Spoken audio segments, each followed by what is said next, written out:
तो हेलो दोस्तों, welcome to ABC matric YouTube channel. दोस्तों मैं हूं पिंटू सिंह। आज दोस्तों हम लोग जो है कक्षा 10 का जो 17/2/2022 में पूछा गया प्रश्न है सेकेंड पाली में, उसका सॉल्यूशन करने वाले हैं प्रश्नों को, ऑब्जेक्टिव को। तो पिछले 4 वीडियो में आप सबको बता चुका हूं, हल करके दिखा चुके हैं कि आपको 1 से लेकर के 80 प्रश्न का सॉल्यूशन, ठीक है। और आपको जो बच गया था 81 से लेकर के 100 तक का प्रश्न, उस 20 के 20 प्रश्नों को हम लोग हल इस वीडियो में करने वाले हैं। ये पार्ट हमारा चौथा है 2022 का जो है सेकेंड पाली का, ठीक है। इससे पहले हम लोग फर्स्ट पाली का भी सॉल्यूशन हल कर चुके हैं हमारे यहाँ के सॉरी अपने चैनल पे, ठीक है। तो उसको भी अगर आप देखना चाहते हैं तो हमारे चैनल पे प्लेलिस्ट बना हुआ है प्रीवियस ईयर्स का, उसमें जाकर के आप देख सकते हैं, ठीक है। तो चलिए बिना समय गवाए हुए शुरू करते हैं इस वीडियो को। 81 नंबर प्रश्न से हम लोग हल करने वाले हैं, ठीक है। चलिए 81 नंबर पे चलते हैं। 81 नंबर सवाल में आपको क्या कहा जा रहा है, चलिए देखते हैं। कहा गया है के किस मान के लिए द्विघात समीकरण 9x² प्लस 3 प्लस 4 के मूल समान है। मूल समान का मतलब कहा गया, मूल समान जैसे ही दोस्तों कहा जाएगा उस समय आप समझ जाइएगा कि b² माइनस 4ac जो विवेचक होता है इसका मान आपको 0 आना चाहिए। तो क्या आना चाहिए, 0 आना चाहिए। और अगर मूल अलग अलग आता और दो मूल वास्तविक मूल होंगे लेकिन अलग अलग होंगे तो उसमें b² माइनस 4ac का मान आपको बड़ा होना चाहिए, किससे, 0 से, ठीक है। और अगर ये 0 से छोटा हो जाएगा तो उसका न वास्तविक मूल ही नहीं होगा, न बराबर न अलग अलग मूल होगा ही नहीं, ठीक है। तो ऐसी स्थिति में आपको द्विघात समीकरण का हल नहीं होता है। तो यहाँ पे बराबर का दिया, इसका मतलब 0 होगा मान। तो b के जगह पर कितना है दोस्तों, +3 है तो 3 का स्क्वायर हो जाएगा, माइनस 4 इंटू a के जगह पर कितना है 9 है और c के जगह पर कितना है 4 है, बराबर आपको 0 है। 3 का स्क्वायर आपको 9 हो जाएगा, k² का k² हो जाएगा। और माइनस में ये सब के सब संख्या है, बराबर के उस साइड इसको हम ट्रांसफर करेंगे तो प्लस में हो जाएगा। कितना हो जाएगा, 4 × 4 × 9 है ना, 4 × 4 × 9। देखिए 9 से 9 कट गया, ठीक है। अब बच गया इधर के स्क्वायर को ट्रांसफर करेंगे तो इधर रूट हो जाएगा। क्या हो जाएगा, रूट 4 × 4 और 4 × 4 से 1 4 आपको बाहर आ जाएगा। तो के का मान कितना हो जाएगा, 4 हो जाएगा। तो रूट में रहता है तो प्लस माइनस दोनों निकलता है, तो +-4 इसका आंसर हो जाएगा, ठीक है। बी करेक्ट आंसर है। आगे बढ़ते हैं। 82 नंबर प्रश्न में कहा गया है यदि x - y = 6 और x² + y² = 30 तो x y का मान क्या होगा दोस्तों। देखिए बड़ी सिंपल सवाल है, आप इसको समझिए गौर से। दोनों तरफ हम स्क्वायर कर देते हैं। x - y का मान आपको दिया हुआ है 6, ठीक है। दोनों तरफ स्क्वायर करेंगे तो हो जाएगा x - y का होल स्क्वायर बराबर 6 के स्क्वायर 36। अब ये हो गया a - b का होल स्क्वायर, तो हो जाएगा a² plus b² - 2 into x into y, ठीक है, बराबर हो गया 36। इस प्रकार से आपको आ गया, ठीक है। अब x² प्लस y² का मान आपको दिया गया है, कितना दिया है, 30 दिया है, तो 30 लिख देंगे और -2xy बराबर कितना हो जाएगा, 36 हो जाएगा, ठीक है। 30 जो है दोस्तों इधर माइनस में सॉरी प्लस में है, तो बराबर के उस साइड इसको हम ट्रांसफर करेंगे तो किसमें हो जाएगा, माइनस में हो जाएगा। -2xy बराबर 36 माइनस 30। चलिए तो अब यहाँ पर क्या हो जाएगा, -2xy बराबर 36 में से 30 घटेगा तो 6 हो जाएगा। इसका मतलब है xy बराबर क्या हो जाएगा, 6/-2 कटेगा कितनी बार में, 3 बार में। तो xy का मान आपको कितना हो गया, -3 इसका आंसर हो जाएगा। -3 ऑप्शन में है, ऑप्शन डी करेक्ट आंसर है, -3 दिया हुआ है तो xy का मान आपको -3 हो जाएगा, ठीक है। 82 नंबर प्रश्न पे हो गया हल। अब 83 नंबर पे चलते हैं, ठीक है। कहा गया है द्विघात समीकरण y² प्लस 3y माइनस 18 का बराबर 0 के मूल क्या होगा। तो मूल ज्ञात करने के लिए दोस्तों हम लोग अलग अलग तरीके से ज्ञात करते हैं। जिस मूल ज्ञात करने का आपको 3 विधि है, 3 या 4 विधि है, जो आपको जैसे कि आपको हो गया पूर्ण वर्ग विधि या द्विघाती सूत्र विधि, ठीक है, या फिर आपको गुणनखंड विधि। तो हम लोग यहाँ पे नॉर्मल जो सब ऑब्जेक्टिव में हम लोग अगर उस विधि का हल करने लगे तो बहुत लंबा हो जाएगा, इसलिए हम लोग गुणनखंड विधि का इस्तेमाल करेंगे, ठीक है। तो y² प्लस 3y माइनस 18 का गुणनखंड विधि से कैसे हल करेंगे, तो 18 हो जाएगा, y² से गुना होता है 18 अब 18 का खंड करेंगे तो 3 छक 18 होता है और 6 में से 3 को घटाएंगे तो 3 होगा, ठीक है। तो इसी रूप में इसको हम लिखेंगे y² plus 6y minus 3y minus 18 बराबर 0। ऐसा लिखने से देखिए 6y में से 3y घटेगा तो आपको 3y हो जाएगा और 6 तिया 18 भी हो जाएगा, प्लस माइनस माइनस, ठीक है। अब y को कॉमन करते हैं तो इसमें y प्लस 6 हो जाएगा और इस दोनों में -3 को कॉमन करते हैं तो इसमें आपको नहीं आ रहा है, ठीक है। -3 को अगर इसमें यहाँ पे माइनस में 18 है तब तो ठीक है, अगर माइनस में 18 है तो ठीक है, यहाँ पे हमको लगा है कि प्लस में है, ठीक है। तो माइनस में 18 है तो -3 दोनों में से कॉमन करते हैं तो इसमें y इसमें भी +6 हो जाएगा, माइनस दोनों में से कॉमन हो गया बराबर 0।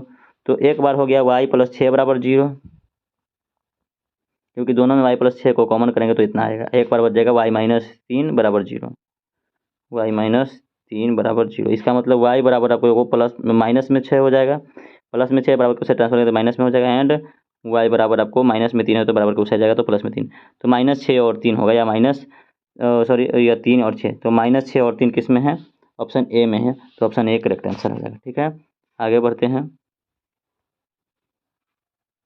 84 नंबर में क्या कहा जा रहा है, देखिए द्विघात समीकरण x² प्लस x -5 है, हाँ सॉरी माइनस ही 5 है, क्योंकि आपको इस बीच में कोई चिन्ह नज़र नहीं ढंग से आ रहा है, इसलिए हमको लगता है कि -5 ही है, क्योंकि प्लस रहता तो एक चिन्ह आपको नज़र आता तो -5 है।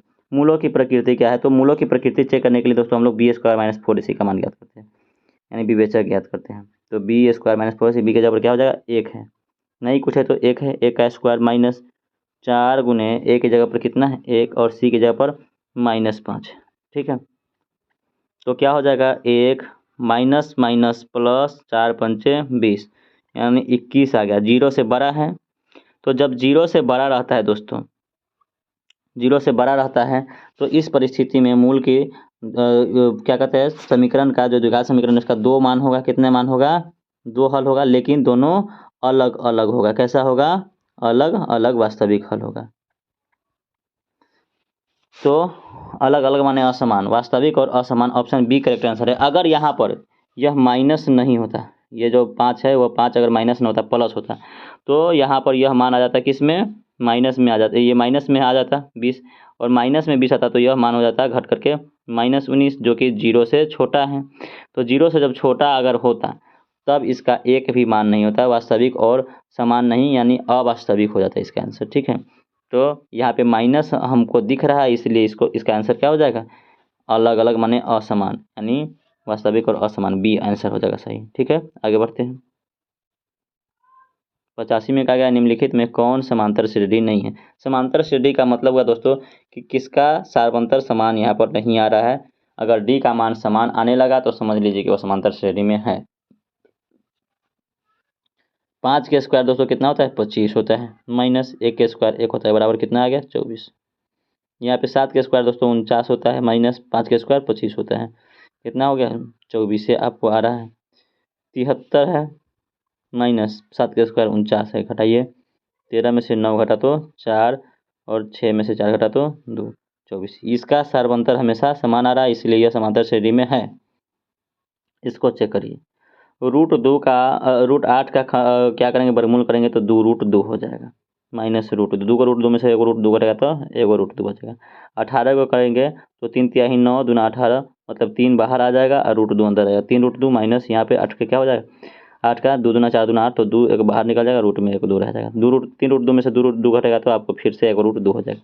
32 क्या करेंगे तो हो जाएगा 2 दूना 4 दूना 8 दूना 16 दूना 32, मतलब 16 का वर्गमूल आपको 4 हो जाएगा और √2 इसके अंदर रह जाएगा, माइनस आपको 18 का 3√2 आया है तो 3√2, 4 को √2 में से 3 को √2 घटेगा तो 1 √2 हो जाएगा, यानी यह भी आपको समांतर श्रेणी में है, ठीक है। तो यह भी इसका आंसर नहीं, यहाँ पे कह रहा है समांतर श्रेणी में नहीं है, तो यह भी इसका आंसर नहीं। अब हम सी चेक करते हैं। सी में कहा गया है -10 -6 -2 माइनस, और यहाँ पे 2, तो -6 में से आपको -10 को घटाइए, कितना हो जाएगा माइनस माइनस प्लस 10 हो जाएगा, तो 10 में से 6 घटेगा तो प्लस में 4 हो गया। अब चलिए इसको -2 में से -6 को घटाइए, -2 माइनस -6, तो माइनस माइनस प्लस 6 में से 2 घटेगा तो प्लस में 4 हो गया। अब यहाँ 2 में से -2 को घटाइए तो 2 माइनस -2, ये 2 है और ये माइनस माइनस प्लस 2 हो जाएगा बराबर 4। इसका भी सार्वंतर हमेशा समान आया है, इसलिए यह भी आपको समांतर श्रेणी हो जाएगा। तो हम डी को चेक करते हैं, अभी तक ये तो ऑप्शन में सही नहीं है, अब इस सब को चेक करते हैं। लिखा है 0.2 घटाना है किस में से 0.22 में से, ठीक है। तो इस जगह 0 डाल देंगे, 2 में से 0 घटेगा तो 2 और 2 में से 2 घटा तो 0, 0.02 आया। अब चलिए इसको चेक कर लेते हैं। 0.22 में से आपको 0.22, अब यहाँ पे 3 गो अंक है तो यहाँ पे एक 0 डाल देंगे, घटाएंगे। क्या बराबर है, 2 में से 0 घटा तो 2, 2 में से 2 घटा तो 0, 2 में से 2 घटा तो 0.0। अब देखिए यहाँ पे दशमलव के बाद 2 अंक है और यहाँ पे दशमलव के बाद 3 अंक है, तो इसलिए यहाँ पे ये मान बराबर नहीं आ रहा है। आगे को चेक कर नहीं करेंगे, जब एक ही मान गलत हो जाएगा तो ऑप्शन यही हो जाएगा, समांतर श्रेणी नहीं है, तो ऑप्शन डी समांतर श्रेणी नहीं। आगे बढ़ते हैं। यह सवाल आपको दोस्तों किताब की बुक में भी आपको दिया गया है, ठीक है। दोस्तों सारबंतर इसका कहा जा रहा है, तो सारबंतर ज्ञात करने के लिए 86 नंबर प्रश्न में क्या गया, यदि किसी समांतर श्रेणी का nवां पद इतना है तो इसका सारबंतर क्या होगा। सारबंतर ज्ञात करने का दोस्तों हमने सूत्र पहले ही बताया था। अगर इस तरीके से कोई भी दिया रहे तो n के बगल में जो मान होगा वही सारबंतर है। तो n के जगह बगल में कितना मान है, -3, तो -3 इसका सारबंतर हो जाएगा, ठीक है। अगर इसको हल करना चाहते हैं तो हमारे पिछले वीडियो में हल किया गया है, या मैं अभी हल कर देता हूँ, लेकिन आप उसको भी देख सकते हैं। यहाँ क्या है, आपको देखिए पहला पद आपको हो जाएगा, n का मान 1 डालेंगे, इसका मतलब 5 - 3 एकम 3 मतलब 2 हो जाएगा। दूसरा पद क्या हो जाएगा, 5 - 3 गुने कितना हो जाएगा, 2, ठीक है। तो 5 - 6 बराबर -1 हो जाएगा। तो इस प्रकार से आप दूसरे पद में से पहले पद को घटाएंगे तो सारबंतर निकल जाएगा, यानी दूसरा पद -1 है और पहला पद 2 है, इसको घटा दिए तो -3 आपको सारबंतर आ गया। हमने आपको बताया कि n के बगल में जो संख्या होगा वही उसका सारबंतर होगा, तो यहाँ -3 इसका करेक्ट आंसर हो जाएगा। आगे बढ़ते हैं। 87 में क्या कहा जा रहा है, देखिए 21, 18, 15 का सार कौन सा पद शून्य है, ठीक है। कौन सा पद शून्य है, इसका मतलब क्या होता है दोस्तों कि अंतिम पद दिया गया है शून्य, ठीक है। a बराबर आपको 21 है और d बराबर 18 में से 21 घटाया तो -3 आ जाएगा। तो a n बराबर आपको दिया गया है शून्य, a का मान आपको लिखना है। इस सूत्र आप क्या होता है, n का a + n - 1 इंटू d बराबर आपको शून्य दे दिया गया। a का मान आपको 21 है प्लस n - 1 इंटू डी का मान आपको कितना दिया गया, 18 में से 21 घटाया तो -3 हो जाएगा बराबर 0। तो 21 3 से इसमें गुना हुआ तो -3n हो जाएगा और माइनस माइनस प्लस में 3 हो जाएगा बराबर आपको 0 हो गया। 21 को बराबर के उस साइड हम ट्रांसफर करेंगे, 21 और 3 दोनों प्लस में था, बराबर के उस साइड ट्रांसफर करेंगे तो क्या आ जाएगा, प्लस में 24। तो -3n बराबर प्लस में 24 इधर था तो बराबर के उस साइड जाएगा तो माइनस में 24 हो जाएगा, ठीक है। अब n बराबर क्या इतना हो जाएगा, -24/-3 कटेगा, माइनस से माइनस और 8 दिया 24, तो n का मान आपको 8 आ गया, यानी 8वां पद जो है वो 0 है। किसका, ये जो समांतर श्रेणी दिया उसका, ठीक है। करेक्ट आंसर आपको ऑप्शन बी हो जाएगा। तो दोस्तों अब आगे बढ़ते हैं, इसका आंसर आपको तो 8 हो गया। 88 में क्या कहा जा रहा है, देखिए समांतर श्रेणी √7, √28, √63 का चौथा पद क्या होगा। देखिए इसका डी पहले ज्ञात कर लीजिए, तो 28 का वर्गमूल क्या हो जाएगा, √28 माइनस √7 हमको करना है। 28 को 4 7 28 होता है, 4 का वर्गमूल आपको 2 हो जाएगा और रूट में 7 रह जाएगा, तो 2 √7 में से एक √7 घटेंगे तो एक ही √7 होगा, मतलब इसमें √7 जुड़ जाएगा, ठीक है।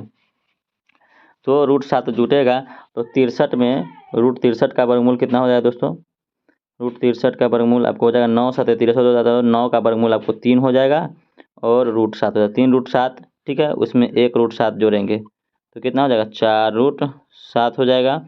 और 4 √7 को अगर हम करेंगे तो 4 चौके 16 हो जाएगा गुने 7 माने √112, 16 से 112 होता है, तो ऑप्शन डी करेक्ट आंसर है, ठीक है। आगे बढ़ते हैं। क्या गया, यदि 3/2 ए और 2 किसी समांतर श्रेणी के 3 क्रमागत पद है तो ए का मान क्या होगा। दोस्तों ए बराबर होता है, समांतर श्रेणी में भी b+c/2 होता है, बी सॉरी हाँ, b बराबर a+c/2 होता है, जो सूत्र है कि b बराबर a+c/2 होता है। तो यहाँ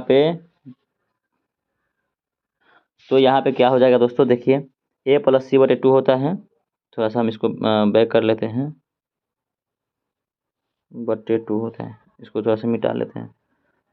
तो यहाँ पे b का मान जो है आप देख लीजिए बी का मान आपको दिया गया है, कितना दिया गया है, बी के जगह पर आपको यहाँ पे दिया गया है ए, है ना। तो ए बराबर क्या हो जाएगा, ए प्लस सी बटे टू, तो ए के जगह पर क्या है 3/2 है, तो सॉरी 2/3 है, तो 2/3 प्लस सी के जगह पर कितना है 2 है, और बटा में 2 हो जाएगा। इसको बटा में 1 डाल दीजिए, 3 और 1 का एलसीएम आपको 3 हो जाएगा, और ऊपर 2 रह जाएगा, यहाँ पे 2 तिया 6 हो जाएगा, बटा में 2 है तो 2 हो जाएगा। चलिए हल करिए इसको, 6 2 8/3 गुने 2/1 लिखेंगे तो 1 ऊपर चला जाएगा, बटा में 2 आ जाएगा, ठीक है। ये 2 कटेगा 4 बार में, तो कितना हो जाएगा 4/3, इसका करेक्ट आंसर हो जाएगा। ऑप्शन बी में आपको 4/3 दिख रहा है, ऑप्शन बी करेक्ट आंसर हो जाएगा। देखा, यदि समांतर श्रेणी का प्रथम पद ए और सारवंतर डी हो तो इसके प्रथम n पदों का योगफल क्या है, ठीक है। योगफल क्या होता है दोस्तों, जब n और d दिया रहे तो n/2 × 2a + n-1 × d, यही इसका करेक्ट आंसर है, ठीक है। ऑप्शन सी यह सूत्र ही है दोस्तों। आगे बढ़ते हैं। √1 माइनस कॉस थीटा बटे 1 प्लस कॉस थीटा बराबर क्या होता है दोस्तों। यह जो है सवाल आपको प्रूफ डेट में से दिया है, सिद्ध करने वाले में से दिया है, तो इसको हम लोग को हल करना होगा। तो यहाँ हल कर लेते हैं। √1 माइनस कॉस थीटा बटे 1 प्लस कॉस थीटा, ठीक है। अब क्या करेंगे, इसको हम लोग हरों का परिमेकरण कर देंगे। तो परिमेकरण करेंगे तो माइनस है नीचे, तो प्लस वाला लिखा जाएगा, तो सॉरी प्लस है तो माइनस वाला लिखा जाएगा, तो 1 माइनस कॉस थीटा बटे 1 माइनस कॉस थीटा, इस तरीके से आ जाएगा। क्योंकि देखिए दोनों स्क्वायर है और दोनों दो बार बराबर आ गया, तो इसलिए दोनों का हम स्क्वायर कर देंगे। क्या कर देंगे, √1 माइनस कॉस थीटा का स्क्वायर कर देंगे, ठीक है, बटे अब A plus B into A minus B हो गया, तो A square minus B square cos square theta हो गया। चलिए यहाँ स्क्वायर है और ये रूट है, तो स्क्वायर से रूट कट करके इसका क्या हो जाएगा, सीधा 1 माइनस कॉस थीटा लिखा जाएगा यहाँ पे, बटे यहाँ पे क्या हो जाएगा ए स्क्वायर मतलब 1 और कॉस स्क्वायर थीटा, सीधा कॉस स्क्वायर थीटा हो जाएगा, मतलब 1 माइनस कॉस थीटा बटे यहाँ क्या हो जाएगा 1 माइनस कॉस स्क्वायर थीटा और साइन स्क्वायर थीटा होता है, साइन स्क्वायर थीटा ये रूट में रहेगा दोस्तों, क्योंकि इसका रूट हटा है, इसका रूट नहीं हटा है, तो ये रूट में रहेगा। √Root sine square theta 1 minus cos theta बटे साइन स्क्वायर थीटा का सीधे साइन थीटा हो जाएगा। तो चलिए 1/sin theta minus cos theta by sine theta होगा। अब 1/sin थीटा बराबर क्या हो जाएगा, cosec theta minus cos theta by sine theta बराबर कॉट थीटा हो जाएगा। तो cosec theta minus cot theta जो ऑप्शन में होगा वही इसका आंसर हो जाएगा। ऑप्शन सी में आपको इसका आंसर दिया गया है cosec theta minus cot theta, तो सी ऑप्शन सही हो जाएगा, ठीक है। तो अब हम लोग नेक्स्ट प्रश्न पे आते हैं, प्रश्न संख्या 92 पे। 92 में क्या कहा जा रहा है, देखिए एक ऊर्ध्वाधर दीवार की लंबाई उसकी छाया की लंबाई का अनुपात इतना है। दीवार की लंबाई है और उसकी छाया की लंबाई का अनुपात आपको दिया गया है, तो उसका उन्नयन किया गया है। देखिए दीवार तो खड़ा होगा और छाया कैसा होगा, धरती पे इस तरीके से होगा, और उसकी लंबाई आपको दिया गया है, तो यह त्रिभुज बन गया। आपको दीवार का अनुपात आपको 1 है और छाया का अनुपात आपको मतलब छाया का 3 है, √3 है। इसका मतलब है कि अगर हम इसमें देखेंगे तो उन्नयन कोण यहाँ पे बन रहा है, तो इसके लिए यह लंब हो जाएगा और यह आधार हो जाएगा, ठीक है। तो लंब और आधार किस में आता है, tan में आता है, तो tan कितना डिग्री हो जाएगा, तो tan थीटा हम लगा लेते हैं, 1/√3 आपको दिया है, यानी tan थीटा बराबर tan कितना डिग्री में 1/√3 होता है, 30 डिग्री में, यानी थीटा का मान कितना हो गया, थीटा बराबर आपको 30 डिग्री हो जाएगा आंसर। तो ऑप्शन ए करेक्ट आंसर है, ठीक है। आगे बढ़ते हैं। 93 में कहा गया सेक थीटा बटे सेक 30 डिग्री बटे कॉसेक 30 डिग्री बराबर क्या होगा। तो सेक 30 डिग्री का मान दोस्तों क्या होता है और कॉसेक 30 डिग्री का मान क्या होता है, यह मान सारणी अगर आप पढ़े होंगे तो ध्यान होगा, ठीक है दोस्तों। तो दोस्तों सेक 30 डिग्री का मान भी आपको होता है 2/√3, ठीक है, और बटे कॉसेक 60 डिग्री का मान भी वही होता है 2/√3। जो सेक 30 का होगा वो कॉसेक 60 का होगा, जो कॉसेक 30 का होगा वो सेक 60 का होगा, ठीक है। तो दोनों के दोनों आपको कट करके आपको 1 दे देगा, ऑप्शन डी करेक्ट आंसर हो जाएगा, ठीक है। आगे बढ़ते हैं 94 नंबर प्रश्न में, ठीक है। 94 नंबर प्रश्न में क्या कहा गया है, ये देखिए इसको हल करना है दोस्तों। तो साइन स्क्वायर 63 डिग्री लिखा है, चलिए इसको हम लोग लिख ही लेते हैं। साइन 63 है तो कॉस स्क्वायर 63 यहाँ ये हो जाएगा, ठीक है। कॉस स्क्वायर 63, एक को हम बदलेंगे तो वो हो जाएगा, तो दोनों में है 1, तो पहले हम साइड कर लेते हैं, 2 इसमें भी है और 2 इसमें भी है, इसको लिख लेते हैं, तो 2 इंटू ये हो जाएगा sine square 63 degree plus sine square 27 degree, और बटे इसमें आपको 2 माइनस में तो -2 को बराबर के मतलब पहले इसको साइड कर लेते हैं, और इस दोनों में 3 है तो 3 को हम प्लस में कॉमन कर लेते हैं। बच गया इसमें cos square 17 degree plus cos square 73 degree. देखिए दोस्तों, इस दोनों को हम बदलेंगे तो यह साइन स्क्वायर 63 है तो यह कॉस स्क्वायर 63 हो जाएगा, 27 को बदलेंगे तो। यहाँ कॉस स्क्वायर 17 इसको हम बदलेंगे तो साइन स्क्वायर 17 हो जाएगा, या इसको बदलिएगा तो ये साइन स्क्वायर 27 है तो यह कॉस स्क्वायर 27 हो जाएगा। और यहाँ देखिए इसको अगर बदलिएगा तो कॉस स्क्वायर 17 है तो यह कॉस स्क्वायर 73 साइन स्क्वायर 73 हो जाएगा, और यह कॉस स्क्वायर 73 है। तो इस प्रकार से इस दोनों का मान 1 हो जाता है और इस दोनों का भी मान 1 हो जाता है। तो इसका मान हम क्या लिखेंगे, 1 + 2 गुने इसका मान क्या आ रहा है, 1 आ रहा है तो 1। फिर इसी प्रकार से -2 + 3 गुने कितना हो जाएगा, 1।